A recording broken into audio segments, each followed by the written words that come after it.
And thank you everyone for joining us today. We will have a fun conversation. Full disclosure, this can be a little bit depressing, unfortunately, because of the metal exposures, but we will have some empowering considerations at the end of the report. Okay. All right. So let's begin. Today, we're going to discuss metal exposure and retention considerations with regards to detoxification. All right. We're going to start today with a quiz, a survey here. So think about yourself. Have you used these items this morning? Makeup or lipstick, deodorant, hairspray. I know that's not as common as it once was. Soap, shampoo, or conditioner. We're going to see these everyday items with their exposures. What about nail polish? Very popular. How about fried food or grains? Hopefully not yet. It's a little too early for fried food, hopefully. How about sleeping on a mattress? That's majority of us, right? Although I have heard of some individuals sleeping outside as a biohacking marker. How about using a cell phone? Is anyone watching, joining us today on a cell phone? How about just simply breathing the air? Have you been outside? Wonderful. But if you have stayed inside, that air quality actually might even be worse, unfortunately. How about, did anyone have a green smoothie this morning? Kale. Has had the glow up of the century, probably the most popular vegetable of all time. And then how about, has anyone ever been in a womb? Majority, most likely all of us have had at least that exposure, if not the others. So let's take a look here and see what everyday exposures we are having. With regards to lead is in all red lipsticks. Makeup has nanoparticles, titanium dioxide, zinc oxide, so zinc, titanium there. Deodorant contains aluminum, very common. There is one researcher who researches Alzheimer's disease and says that if there was no aluminum, there would be no Alzheimer's. So that's an interesting consideration there. Hairspray, not as popular as it once was, but there's SLS exposure, ethylene oxide exposures. Soap, shampoo, and conditioners, those everyday items contain parabens, microplastics, petroleum, which is a derivative of petroleum. Also, silver, nickel, tin, very common in hair products. So even the gels and things like that. Nail polish has toluene, and then now there is some information about the lights, the UV lights that individuals are drying their nails in. That's a source of damage and oxidative exposure as well. Fried foods. Hopefully, we didn't have any fried foods yet, but we may have had some grains, and we'll have some acrylamide, some bromine. And mattresses are actually nowadays embedded with flame retardants. And sometimes the metal antimony is frequently used. So that's definitely a consideration of exposures, mattresses. And that's a good amount of exposure because you're on that for 8 hours within a 24-hour period. Cell phones have radio frequency radiation, and then the air that we breathe. So we were thinking that indoor air is going to be cleaner than outdoor air. Outdoor air we know has exposure to lead, mercury, nitrogen oxides, sulfur dioxide, carbon monoxide. Although indoor air might not be safer, indoor air can actually be an exposure to lead, asbestos, mold, formaldehyde. We'll see a case later about that. And then, unfortunately, has anyone had a green drink? I hate to be the bearer of bad news, but these dark green leafy vegetables, especially kale, may be a source of thallium. So we'll talk about that today. And then within the womb, so in a utero exposure, over 200 toxic chemicals, including bisphenol A, which is that forever plastic, flame retardants, the metals, lead, thallium, cadmium, arsenic, nickel, vanadium, cobalt, and mercury. So that is a good amount of metal exposure even before birth. That's what we're going to talk about today. Currently, we are living in a time of increasing environmental toxicants. This could be anything from everyday exposures that we are considering. This is formaldehyde, flame retardants, hexavalent chromium, lead, mercury, mold, pesticides, even infant formulas are a consideration as well. So every day, ourselves and our patients are exposed to a variety of health burdens and toxicants. And this is according to the National Institute of Environmental Health Sciences. So, like I said, the beginning of this talk can be a little bit discouraging, but hold on here until the end, okay? So, heavy metals are very common. The definition here is that they have a higher atomic weight. And historically, the metal exposure was reserved for individuals in specific occupational exposures. And then we've had the advent of technology, and then there's actually metal exposure and technology. There is right now we're having the issue with regards to the cobalt and the cobalt minings for our electric vehicles. That's a new consideration here. So as long as industry and technology advances, these exposures change.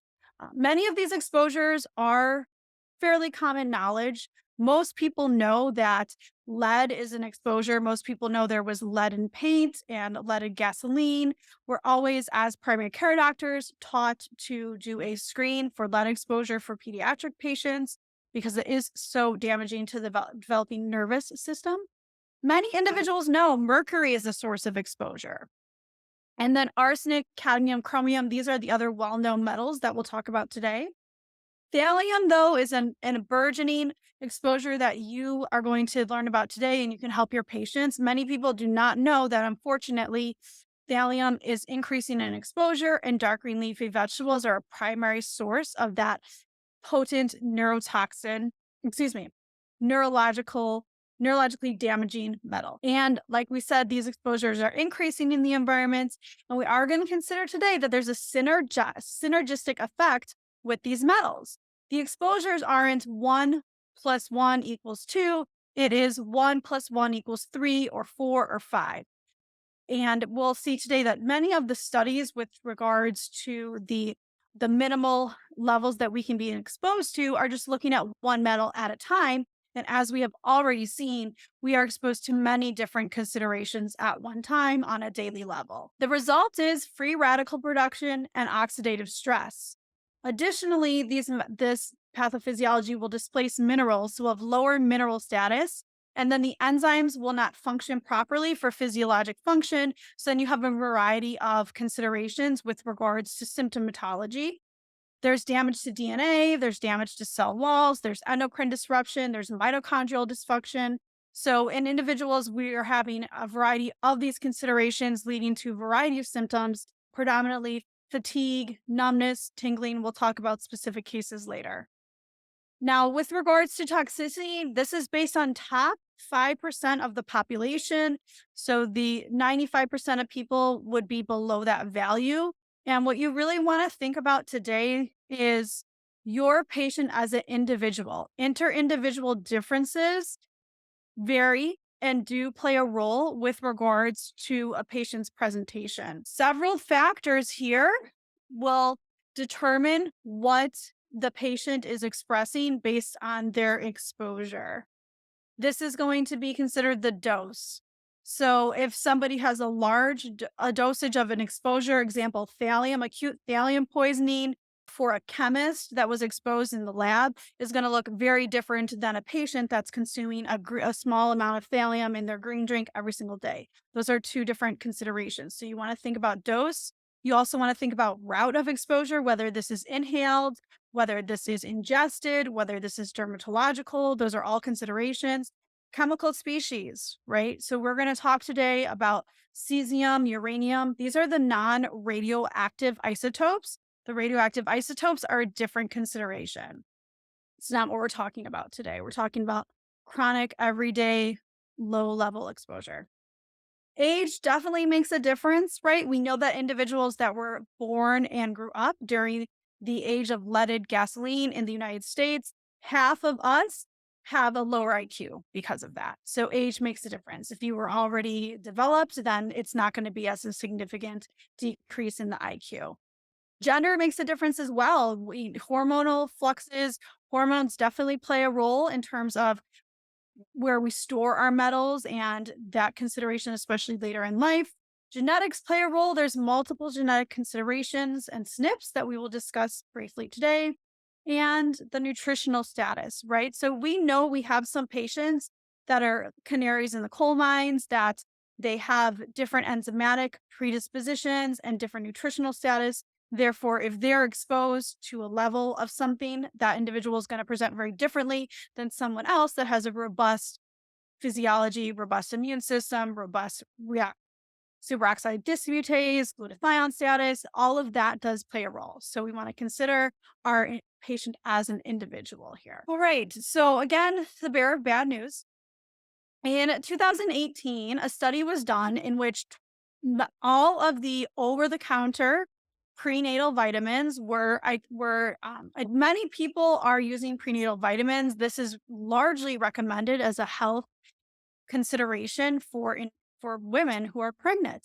Unfortunately, of these samples that were tested, so 26 brands off the counter in Canada, all samples contained lead, and almost half of them had lead that exceeded the limit. 3 samples had inorganic arsenic. Inorganic arsenic is extremely dangerous. Luckily, cadmium was within normal limits, but every single sample contained aluminum, nickel, titanium, and thallium. That is a serious consideration. Thallium is, we're going to talk about this more today. Thallium crosses the placenta, it displaces potassium, it is neurotoxic, and considerations with regards to cardiovascular considerations as well. This is something to consider. We saw at the beginning that even in utero, people are exposed to over 200 toxic chemicals. This is a potential route of administration is prenatal vitamins. Hopefully in your office, your prenatal supplements have a higher standard than these over-the-counter prenatal vitamins. But as you can see, this was not that long ago, and all of the prenatal vitamins are a source of metal exposure. So again, to reiterate that metals and toxins decrease health outcomes. When we are exposed to metals, that will deplete our glutathione status. So then we're going to have lower glutathione status, which is associated with diseases and aging as well. And also there's going to be decreased mitochondrial ability. So we can think about what we know with mitochondrial health, fatigue, immune function, things like that. That's going to be decreased as well. So individuals that are exposed to metals are going to have lower glutathione status, lower mitochondrial capacity, and that is associated with diseases and aging. Aging is a independent factor associated with morbidity, and that's the consideration. There's strong genetic components as well. And again, the cumulative effects and the synergistic outcomes are very important. So that all of these things put together are creating the whole person picture of what the consideration is for these patients. So now we're going to talk about a few of the well-known metals. The first one we're going to talk about is lead. At the beginning of this talk, we all talked about where we're from. Did you know if there is a coal burning fire plant within 200 to 300 miles from your house? If so, you could be exposed to lead. Yes, it travels in the air 200 to 300 miles. Here we see that in the United States, Texas is the #1 coal burning state, but also Indiana, Ohio, Illinois, Kentucky. China is a big coal burning place as well. So there is that exposure in the environment. And then in your home, if you're using candles, the candle wicks routinely are made of lead. So people don't realize that exposure. Again, red lipstick, any lipstick that's red has lead in it. And there's an associated decrease in IQ and developmental delays. This is serious. We know that we're supposed to screen our pediatric patients for that. Hopefully, there is no leaded paint in the house, but leaded paint was illegal up until 1971. All right. And unfortunately, when it peels, it tastes sweet, and sometimes children will eat that. That's definitely a consideration. There's quite a few cases of that in the United States. Lead displaces glutathione. So if we know our patient's exposed to lead, we should definitely monitor glutathione status and support that as necessary. Firearms hobbies are also another source of exposure. So individuals that have a firearms hobby or firearms occupation, that's a source of exposure as well. And then we talked about the leaded paint and then leaded gasoline. Leaded gasoline was actually legal up until 1996. So that is not that long ago. So anybody born before 1996 has exposure especially during their development. If they were developing during that time, if they were pediatric, that's the important consideration. And again, it was removed from the market because it severely decreased IQ. Interesting consideration there. And then water. We hear about lead exposure, water considerations geographically throughout time. One thing that people might not realize is that leaded pipes were the norm historically. And once leaded pipes were removed, the municipality removed it within their streets. But then it's up to the individual homeowner to replace the leaded pipes from the municipality to their home.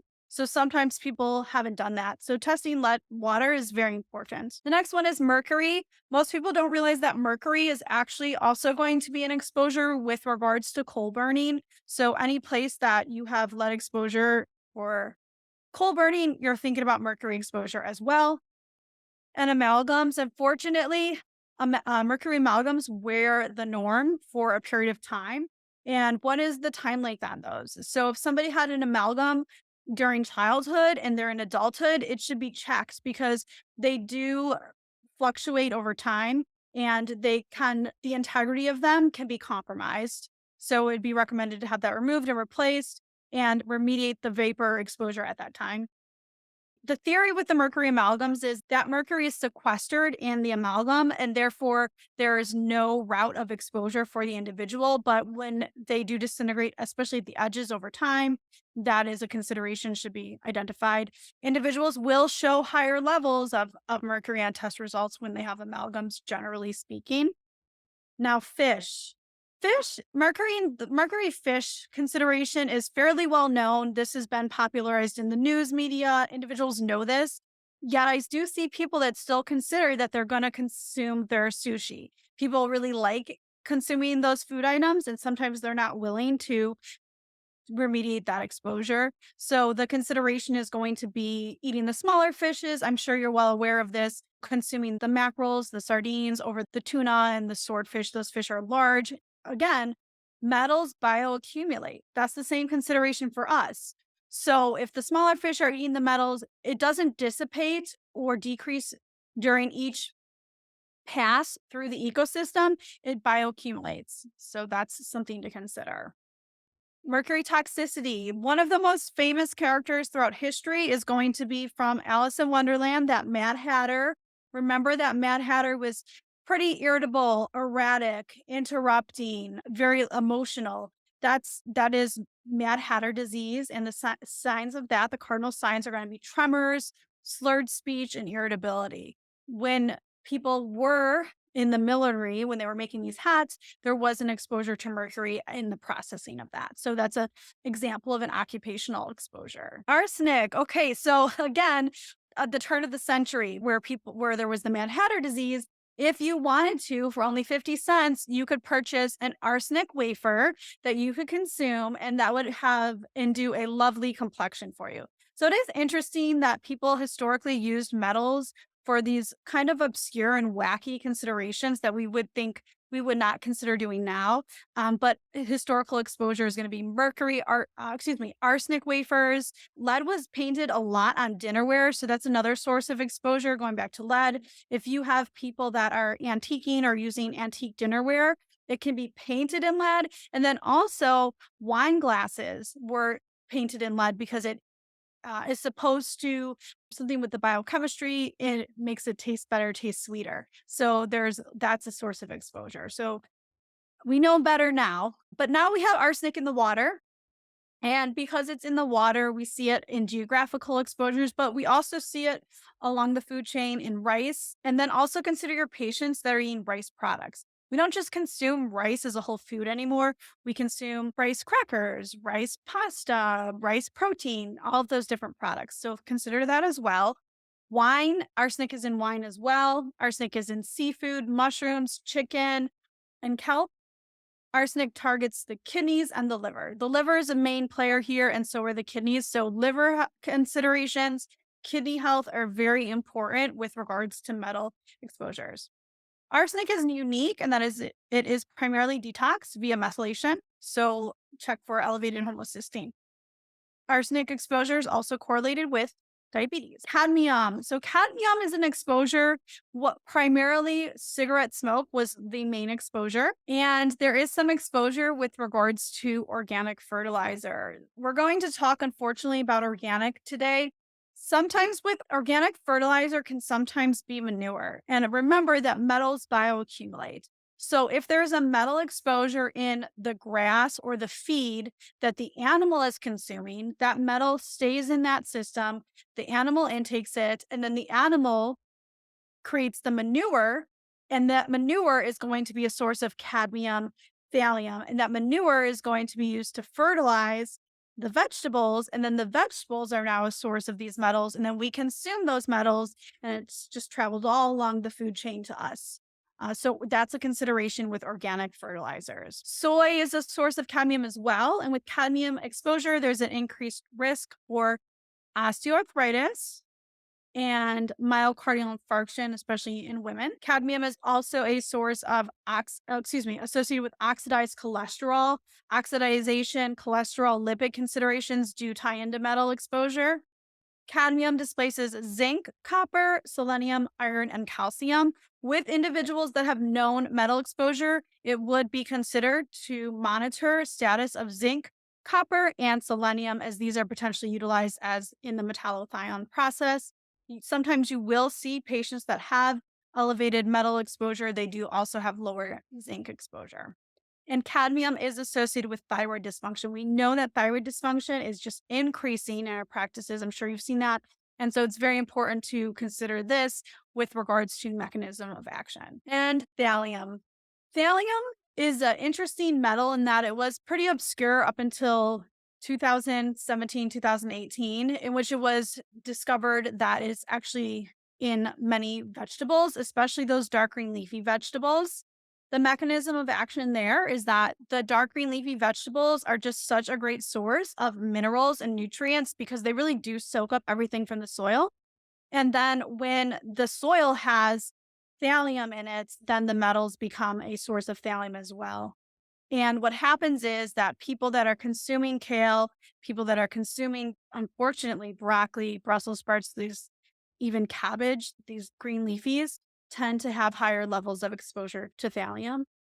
Now, this does accumulate in the environment, so there seems to be a potential runoff issue. There seems to be a soil issue. This is something that is now in the environment, and yeah, it seems like this is going to be an issue at this level, and if not, maybe potentially increasing. I don't see it decreasing in the environment, but again, I'm not an environmental biologist. That's just an observation. So even with for thallium, low concentrations are toxic. Thallium is a commonly used poison in this book by Agatha Christie, The Pale Horse. Sorry to spoiler alert here. The crux of the case is a thallium poisoning. Supposedly, Saddam Hussein used thallium as poison quite often. It is odorless, tasteless, and so makes a perfect poison because it's fairly undetectable and colorless, excuse me, as well. Odorless, tasteless, and colorless. And low concentrations are toxic. The toxicity is technically higher than mercury and lead. Now, the consideration here with thallium is that the thallium atom looks very similar, if not identical, to potassium atom. So thallium, when we're exposed to thallium, it displaces potassium and it takes that spot, and then therefore potassium cannot function with regards to neurological considerations, cardiovascular considerations. So then you have compromised functions. So numbness, tingling. One of the cardinal signs of thallium exposure is actually hair loss. Thallium was historically used in preparations for hair loss. So those topical preparations to remove hair, thallium was used. Thallium is also found in the soil and the fly coal ash. This accumulates in bones, kidneys, and the nervous system and is associated with low birth rate. Remember, with that study, every single over-the-counter prenatal vitamin had thallium in it. It crosses the placenta. So this is definitely something to consider with women of childbearing years. And again, just reiterating, toxic effects and bioaccumulation. Humans, we're at the top of the food chain. Metal exposure is a nuanced topic because there is inter-individual differences. Individuals vary considerably with regards to their sensitivity to toxic effects because this varies with age, gender, nutritional status, nutritional toxic load, and genetics. And that's according to the CDC. We also want to consider single nucleotide polymorphisms. That does play a role as well.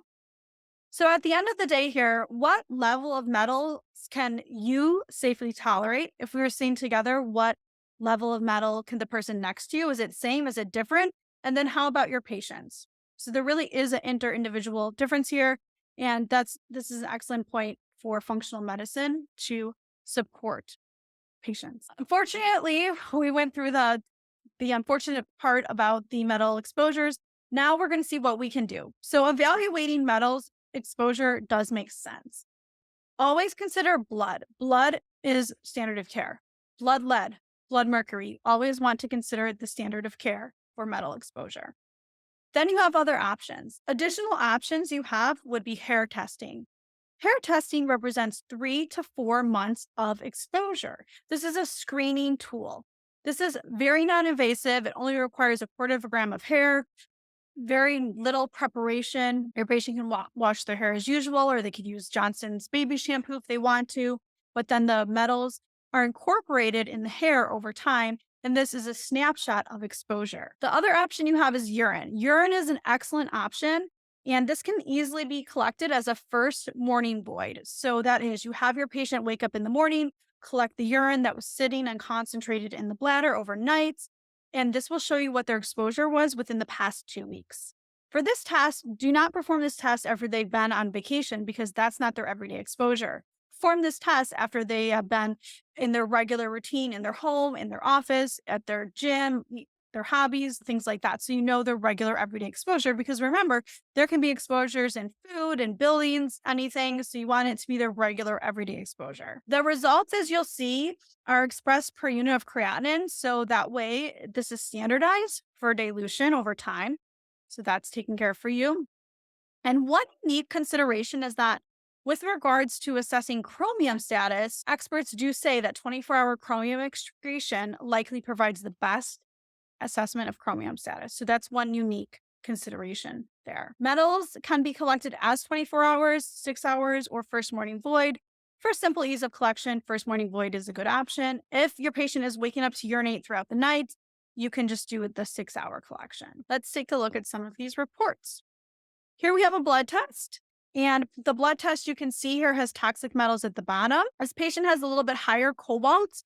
Actually, cobalt, a source of exposure is actually going to be those metal on metal hip prosthesis. So that would be a consideration to follow up. All of these others look within normal limits. Here we have a hair test. Again, the hair test notes what an individual has been exposed to in the past 3 to 4 months. That's that first section of the report here. So what we can see for this individual is there is exposure to arsenic. Remember, we said arsenic is in rice, chicken, wine, things like that. Antimony is a little bit higher. Antimony can potentially be in a flame retardant. Aluminum is higher, so we do want to remediate aluminum exposure. And then there is higher level of mercury.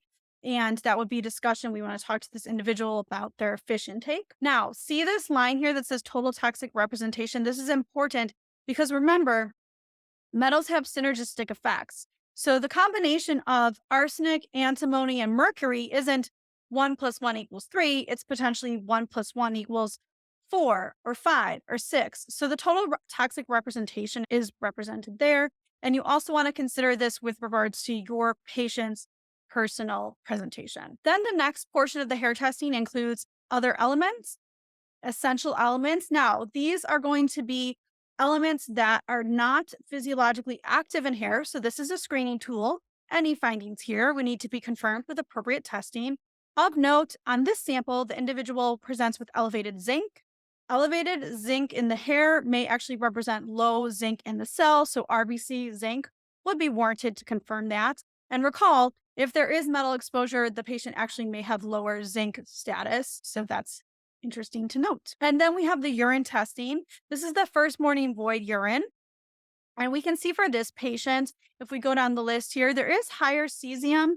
Cesium actually is potentially found in dark green leafy vegetables as well. Also seafood, things like shellfish. Mercury again here. So this looks like a seafood eater and then, fish consumption. And then we see the thallium is very elevated. So again, this is a person that we want to talk to. We want to identify and eliminate the source of exposure. Here we have an individual. This was a woman in her young 40s, healthy person that presented with major fatigue, neuropathy, couldn't think right, foggy brain, and hallucinations.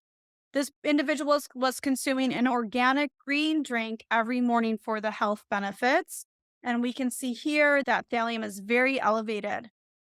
In this case, identify and eliminate the source of exposure. And again, we want to talk about, what we're talking about today is chronic metal retention. So this is just low level metal retention over time. And this is not necessarily recognized. The knowledge of the adverse effects of metals are based primarily on studies of one single metal at a time. And as we can see in the environment, that's not the exposure. The minimum level for exposures have not considered that humans bioaccumulate levels, and metals themselves can elicit independent, additive, or synergistic toxic effects, as we have been discussing. Now, we're talking a lot today about explicit metal exposure, but please keep in mind that conditions that we are thinking about in our patients, that chronic conditions such as cardiovascular disease, immunological disease, and neurological diseases. According to the CDC, the epidemics of cardiovascular, immunological, and neurological diseases is likely associated with environmental toxicants there. So these things do play a role together. So how can we help our patients? Hopefully we can feel empowered that there are some things that we can do to help our patients. The first thing we're going to do is identify and minimize exposure. That's why these tests are so important. And hopefully you can eliminate exposure. If you cannot eliminate, you need to minimize that exposure. So that is the first rule of toxicology. Sometimes people want to move to a supplement or something else to start, but that's actually not where we start. We want to start with identifying and eliminating the exposure. We can optimize nutrition and lifestyle factors. This is not going to be the direct treatment, but we can use this optimization adjunctively. We need to apply clinical judgment because remember, inter-individual differences do play a role here. And we want to support detoxification because our body does have an endogenous detoxification system. And the components of that are glutathione, gastrointestinal health, which we want to consider intestinal permeability, methylation. Remember, we're using methylation for detoxification. And then we want to talk about the SNPs. We talked about the genetic components, and I'm sure that many people are now testing for these genetic SNPs. The SNPs we want to pay attention to is our MTHFR, CBS, COMT, that vitamin D receptor SNP, superoxide dismutase SNPs, and the cytochrome P SNPs as well. So all of those SNPs can play a role. We want to assess oxidative damage so we can assess damage that has been done. And we want to assess our patients' individuals' ability to detoxify and support that. How are we going to support detoxification? We're going to consider gastrointestinal health, intestinal permeability. The liver is key. Glutathione status, oxidative damage, SNPs, and the lymphatic system, and sweat. There was a study recently that we can actually sweat out metals. So that's an option. It is a tertiary route of excretion, but it still exists. With regards to gastrointestinal health, just some clinical pearls here. Soluble fiber is very important because we want to make sure that we are conjugating and eliminating exposures. Water is important as well, right? So making sure your patient can actually defecate is having adequate bowel movements, mineral-rich foods. There's some evidence here for intermittent fasting, probiotics and prebiotics. Always consider fermented foods, olive oil, and then fish oil. Garlic helps the gut. It also helps the liver. It helps the glutathione status. So you want to make sure that your patient is defecating because that is a primary route of elimination, especially if they're consuming mercury and fish. You want to make sure that this is all flowing. Intestinal permeability does play a role as well. So you want to monitor levels of zonulin family protein to monitor your patient's intestinal permeability and remediate that. The lactose mannitol drink test was the previous test, but now we have an easy, accessible serum zonulin test, and you will get the same results with the serum zonulin as you will for the lactose mannitol drink test. So that's very important with regards to endogenous detoxification. Now, the liver, sometimes the liver gets overlooked, but this is a very important organ for detoxification. This should be the primary focus of detox program, not green drinks. So if your patients want to go to the grocery store and buy a green drink as a detoxification strategy, we can steer them in the right direction. With regards to the liver, for phase 1 detoxification, we're going to monitor urinary D-glucaric acid. And then for phase 2, we're going to monitor urinary mercapturic acid. And then phase 3, that elimination, we're thinking about glutathione, sulfur, sulfate, sulfur status, beta glucuronidase, because we want everything to be eliminated. And then exposure to xenobiotics, liver disease, all of this has decreased our ability to eliminate toxins. Non-alcoholic fatty liver disease is on the rise, as we know, and they just changed the name. It's been changed to a metabolic liver dysfunction name. That's not the exact name, but it does represent the pathophysiology there. And this is going to be more and more common for our patients. So we want to help them. Let's take a look at phase 1 and phase 2 liver function here. This is an individual who is almost 50 and she started working in a brand new, beautiful office complex. Unfortunately, this is significant exposure to those volatile organic compounds. As we can see here, phase 1, D-glucaric acid, very elevated. So there is exposure. This is showing us that there is exposure. And then how is the body compensating? Phase 2, mercapturic acids are too low. So the patient has too much exposure and then too low. So this is why the patient feels ill, that sick building syndrome. And this is just a simple first morning urine collection. So very easy to collect. So what can we do? So for phase 1, we want to eliminate the source of exposure. We know there's an increase in cytochrome P450 activation there. And then for phase 2, since we know that the patient isn't conjugating, we want to help the patient. So we want to think about the nutraceuticals, vitamin C, vitamin E, lipoic acid, selenium, magnesium, potassium, sulfur containing items, and then glutathione. Okay, and then support the intestines and kidneys. Glutathione is really important. Low glutathione is associated with Alzheimer's and Parkinson's, which are rising. Low glutathione is associated with anxiety, aging, chronic fatigue, radiation exposure, metal toxicity, chemical toxicity, cardiovascular disease, diabetes. Very important marker. Glutathione, as we know, primary antioxidant, plays so many roles with regards to conjugation, immune function, inhibits retroviruses.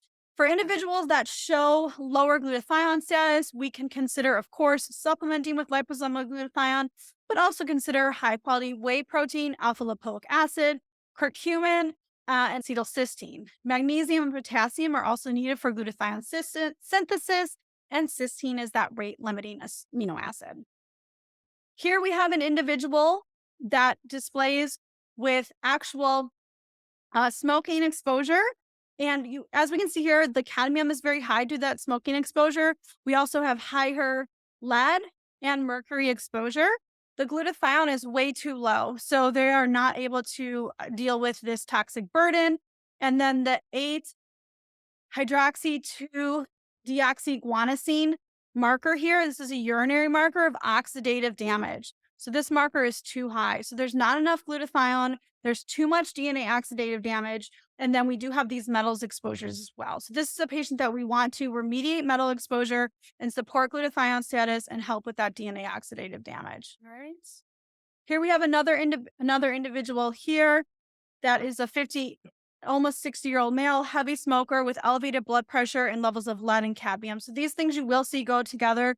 Hypertension, lead exposure, cadmium exposure. Again, glutathione is too low. The oxidative damage is there. And then there's the oxidized LDL. So we're bringing the lipid component here. That's for another talk, another day. Okay. So what can we do to help our patients just to optimize remediate these exposures?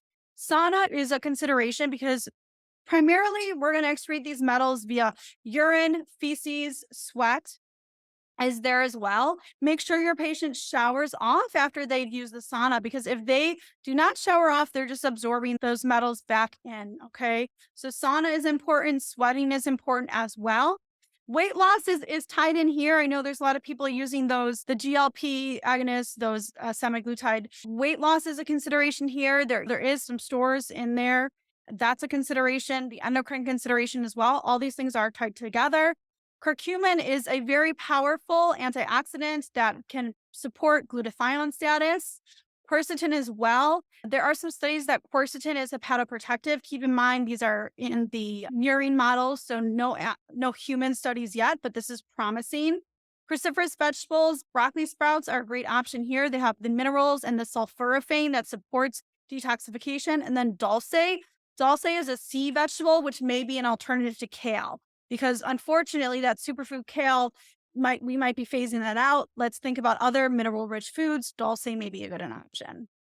I want to optimize these nutritional factors. The olive oil phenols, hydroxytyrosol, is very healthy for endogenous detoxification and liver function.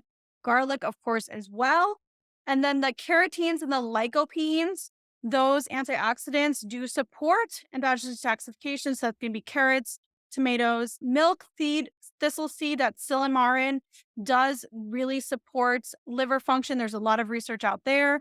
And then cinnamon, this is another one to throw in here. This cinnamaldehyde has been shown to support endogenous detoxification as well. These are not treatments, these are adjunctive. Okay. The best thing to do really is monitor your patient's status and address and eliminate. We are living in an increasingly toxic environment. We want to support detoxification because that is an integral part of health. Number one, this is italicized, remove the source of exposure. That's very important. Use these basic principles of toxicology in this modern preventative context. Consider to clean up the gut and optimize the nutritional status before you begin detoxification, right? Because that third phase is important. We want to make sure that we can eliminate. Test your patients and address accordingly. Thank you. Hi, everyone. We hope you enjoyed this class. If you're a practitioner, make sure you go sign up at rupahealth.com. And if you like this video, don't forget to like and subscribe.